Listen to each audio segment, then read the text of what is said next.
Intellectuellement, grâce à l'arrêt de rugby, tu as plein de diplômes. Merci maman. Donc tu as un DESS de droit international dans le business. Tu as aussi un diplôme de... Alors le diplôme, il est de droit pénal, c'est ça? Et tu as fait également de la criminologie? Sciences pénales et criminologie. Et alors là... En politique, ça peut servir. Tu es, au départ, tu es un garçon normal. Tu bosses dans le privé et ton premier job, c'était chez BNP Paribas, c'est ça? Ouais, j'étais à la direction juridique au siège Boulevard des Italiennes, BNP Paribas. Et alors donc, tu avais quitté Marseille pour aller à Paris, c'est ça? C'est pas trop dur? Ah non, mais moi, je ne suis pas marseillais. Ah, bon. Moi, je viens des Alpes de Haute-Provence, de la ruralité. J'étais maire de Fort-Calquier depuis 2001, mais je ne me suis pas représenté la dernière fois. Et j'ai fait mes études à Aix-en-Provence, mais je ne suis pas vraiment marseillais. Maintenant, je suis marseillais dans mes engagements. Pas le choix. Alors, en 86, c'est en 86 que tu as pris ta carte du PS? Alors, avant d'être socialiste, moi, j'étais rocardien.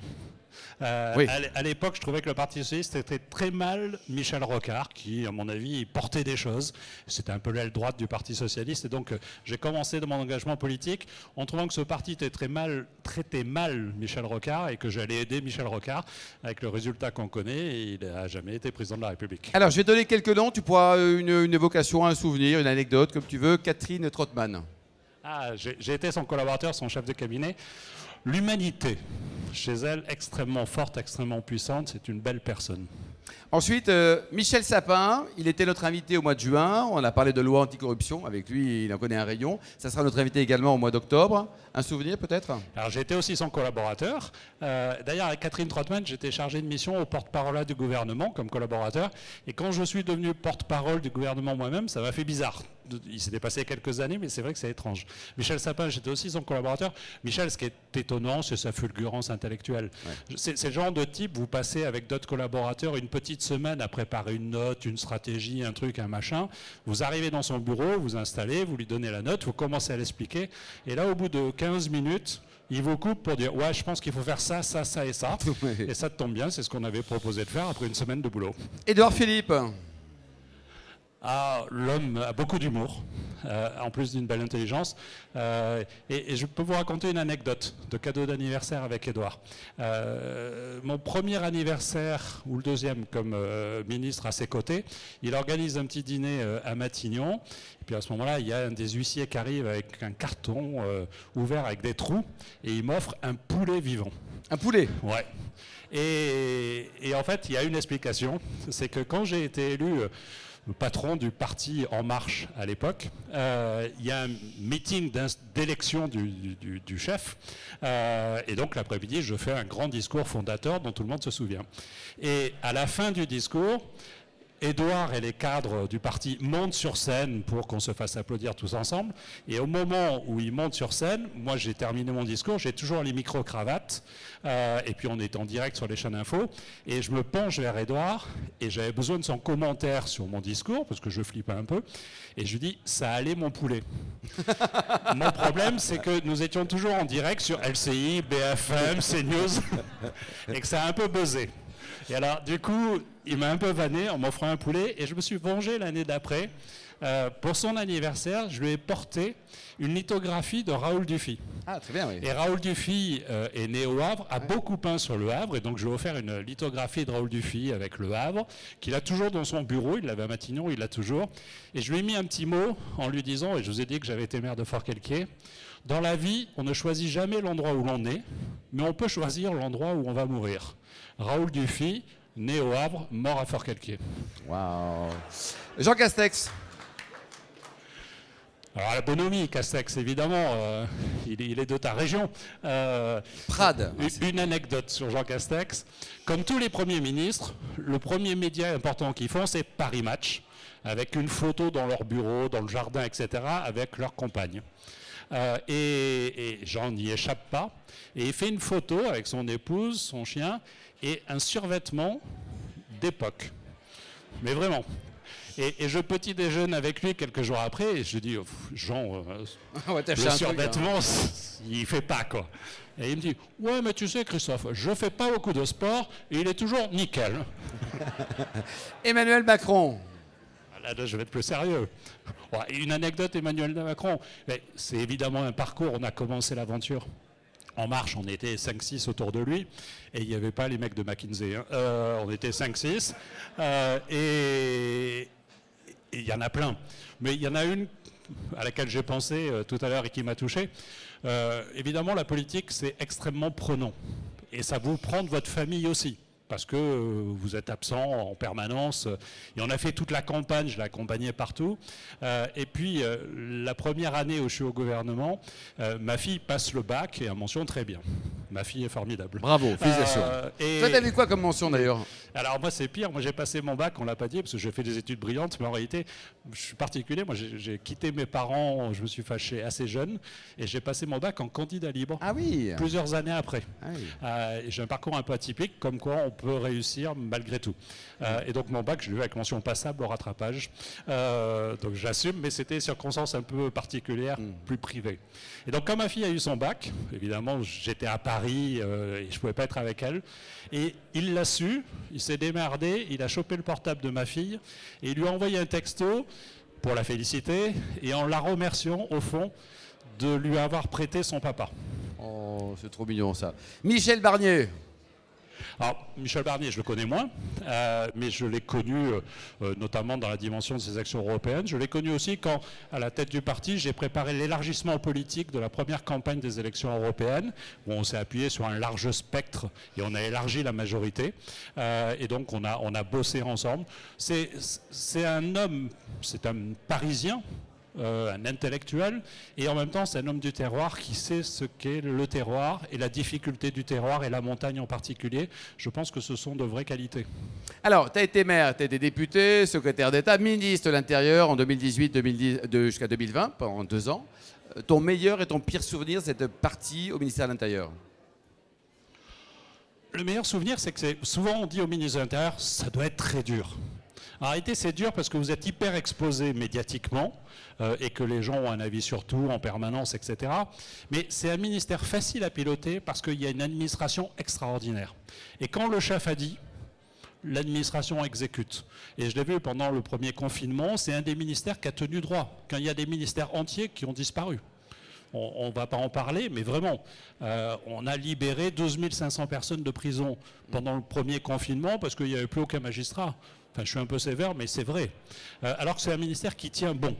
Donc ça, c'est le moment le plus facile dans la durée, même s'il y a la pression de l'instantané, du moment, des 55 000 manifestations des Gilets jaunes en France pendant cette période-là.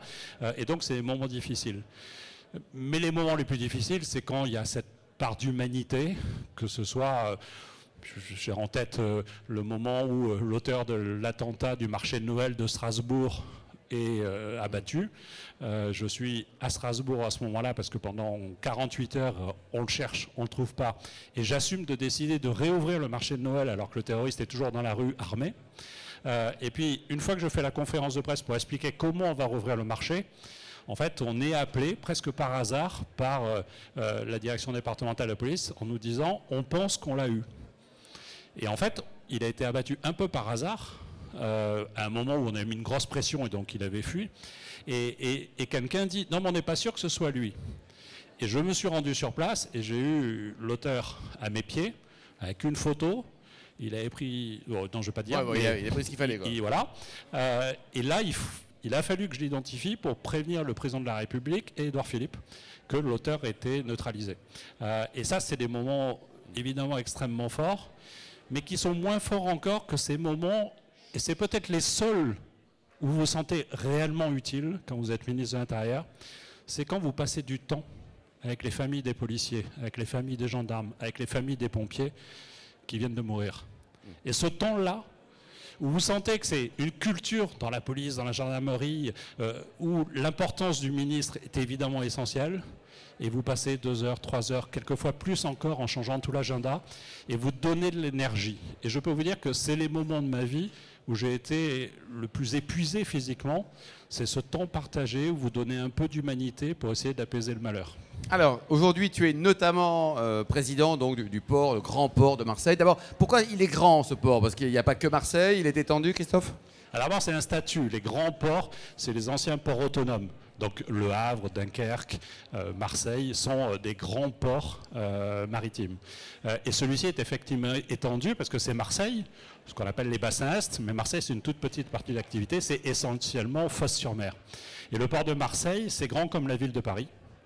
Et c'est 42 600 emplois qui tournent et qui sont liés au port de Marseille sur ces deux bassins. Et le management des dockers, comment ça se passe? Bien. Parce que le management des gens normaux, ça va, mais les dockers quand même, hein?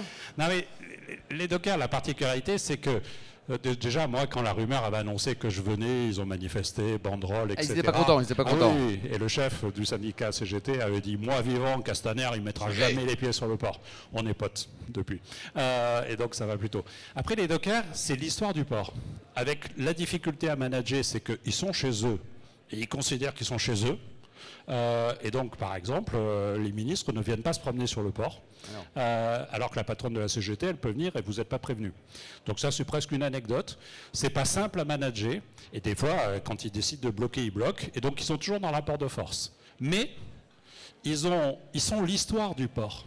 Ils sont la vie du port. Ce sont, non pas les femmes et les hommes, parce que ce sont des hommes, mais c'est l'âme du port. Et quelque part, on leur doit le respect pour l'action quotidienne qu'ils portent, qu'ils font. Alors ils sont chiants à mourir, mais ils respectent les paroles données. Et quand vous négociez, quand vous discutez, quand vous vous fritez, bah, y a quelques virilités, mais il y a le respect de la parole donnée. Viril mais correct, non Christophe? Comme dans le rugby. Oui, exactement. Je n'ai pas dit comme pour la fédération, comme dans le rugby. L'économie, donc le port de Marseille, le grand port, là, donc ça c'est présent avec une résonance dans 160 pays. Donc on ne se rend pas bien compte de ce que ça signifie quand même au niveau business et économie, Christophe. Bah, je le disais directement, c'est 42 600 emplois, mais c'est surtout le premier port d'énergie de France et presque d'Europe. Et puis c'est à la fois l'activité portuaire, donc ça c'est le transport que vous avez tous en tête des conteneurs ou des remorques, mais c'est aussi toute l'activité qu'il y a sur un port, et elles sont nombreuses. Et puis c'est le lien avec les grands hubs de communication, que ce soit vers l'Inde, que ce soit vers la Chine, que ce soit vers les États-Unis, même si ce n'est pas le cas à Marseille pour les États-Unis, parce qu'ils sont plutôt sur l'Atlantique. Et donc c'est toute cette économie-là qui est majeure. Et au fond, c'est un acteur majeur, c'est la porte d'entrée de la mondialisation, en Europe et en France. Et donc c'est dans ce cadre-là que nous agissons. La particularité du port de Marseille, Fos, c'est qu'il y a 60 ans, il y a eu la révolution du pétrole.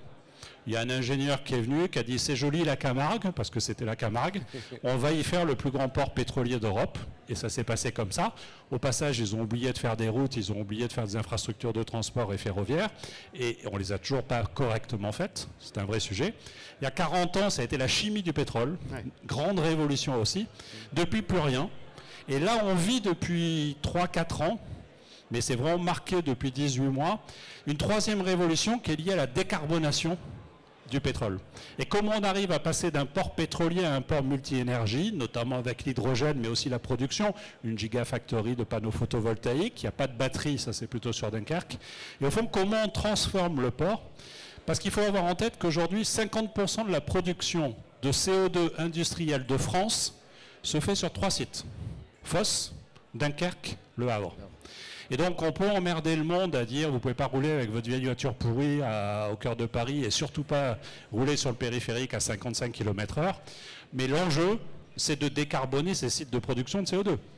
Et si tout se passe bien, et j'ai des vrais doutes, y compris liés à la conjoncture économique de notre pays et de l'Europe, si tout se passe bien, on doit avoir une douzaine de milliards d'euros d'investissement programmés dans les 10 ans sur le port de Fos, 10 000 emplois supplémentaires sur le port de Fos, liés à la décarbonation.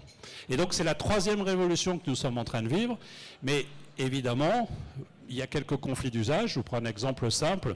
Pour décarboner, il me faut de l'électricité, parce que c'est aujourd'hui le seul outil qui permet de décarboner. Donc il me faut une ligne à haute tension qui vient du Gard, dans la région voisine, qui passe par le Rhône et qui vient jusqu'à Fos. Et évidemment là, les conflits d'usage, c'est que personne ne veut avoir un poteau à proximité de chez soi. Or l'enjeu, c'est juste de supprimer le deuxième facteur de production de CO2 de France. Et donc là, il faut un peu argumenter, mais je crois que la raison ne suffit pas, il faut aussi agir. Agir quoi. Alors on m'a dit aussi que tu étais devenu entrepreneur. Ah, bah, alors le port, c'est extraordinaire. C'est un tout petit défaut pour ce qui me concerne, c'est comme je ne suis pas encore à la retraite, c'est totalement bénévole. Ah oui, et donc, il faut 2-3 activités. Donc, je suis président de 2 petites sociétés d'autoroutes et de tunnels. Le Mont Blanc, des trucs comme ça. Voilà. Et puis, j'ai créé une boîte de conseil sur Paris. Et donc, ça, c'est passionnant parce que le conseil, ça permet, pour quelqu'un comme moi qui a toujours été un peu spécialisé, entre guillemets, et dans le public, ça me permet de travailler, notamment sur les tunnels, alors, avec des ingénieurs, alors que j'avais plutôt l'habitude des élarques, c'est assez différent, et avec le privé, et même si tu l'as rappelé, j'ai commencé ma carrière dans le privé, j'ai fait l'essentiel de ma carrière dans le public, mais le conseil, c'est un avantage, c'est qu'en gros, vous travaillez sur des sujets que vous ne connaissez pas, et à minima, il faut se mettre au niveau. Parce qu'en face de vous, vous avez des gens qui vous payent et qui sont nettement meilleurs que vous. Et donc, il faut ramer pour ça. Et puis moi, il y a un deuxième truc qui m'a beaucoup changé, c'est que depuis une petite vingtaine d'années, j'avais l'habitude de commander des notes, de me retourner, d'avoir des gens super intelligents pour faire les notes et de les corriger, de les orienter et de dire ce que j'en pensais. Maintenant, c'est plus compliqué, il faut que je fasse les notes moi-même. Oh, c'est toi qui es payé aussi. Hein. Mais c'est pas mal, c'est un peu mieux payé. Et alors, cette problématique de réindustrialisation en France, on en a parlé, on va en parler encore tout à l'heure avec Baptiste aussi.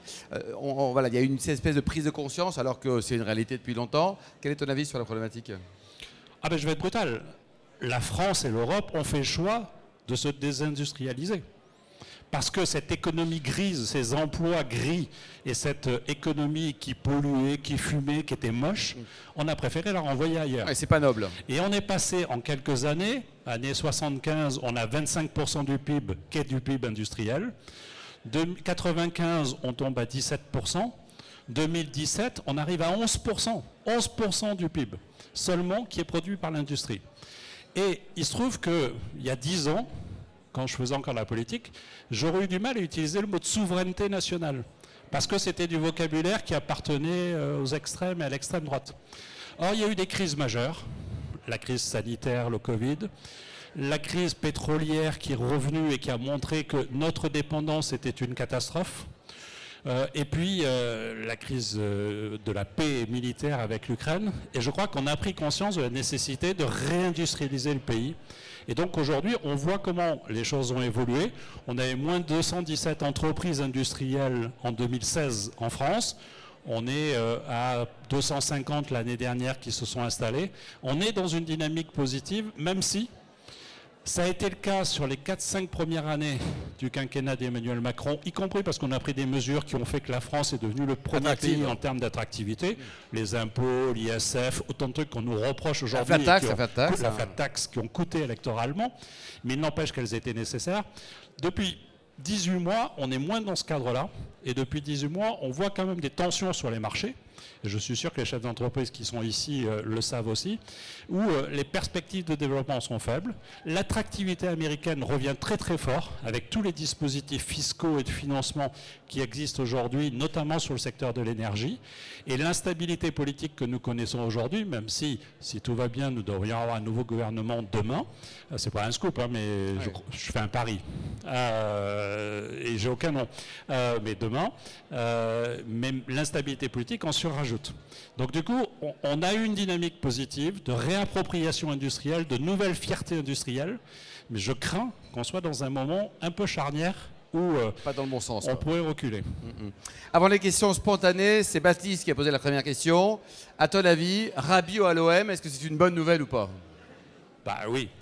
Il n'y a pas de débat.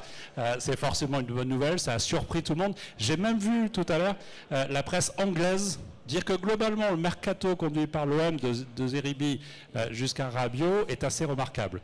Donc déjà, si ça fait causer la presse anglaise, c'est pas mal. Et globalement, c'est plutôt bien. Et puis ça va nous permettre de battre dans le mercato le PSG quand ils viennent fin octobre. Et ça, c'est plutôt une bonne nouvelle parce que putain, ça fait longtemps que c'est pas arrivé. Hein. Ça fait longtemps, malheureusement. Baptiste.